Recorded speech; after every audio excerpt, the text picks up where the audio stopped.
বুঝিবে, আমার সাথে বলেন, আশিক বিনে কে বুঝিবে আমার দয়াল নবীর শান, উম্মত বিনে কে বুঝিবে আমার বিশ্ব নবীর শান। নবী আমার মদিনার বুলবুল,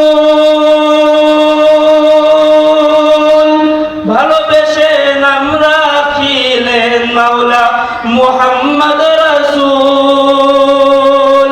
ওই নবীকে না চিনিলে, ওই নবীকে না মানিলে থাকবে না ঈমান। আশিক বিনে কে বুঝিবে আমার দয়াল নবীর শান, উম্মত বিনে কে বুঝিবে আমার বিশ্ব নবীর শান। আওয়াজ দিয়ে বলা যায় কি মারহাবা।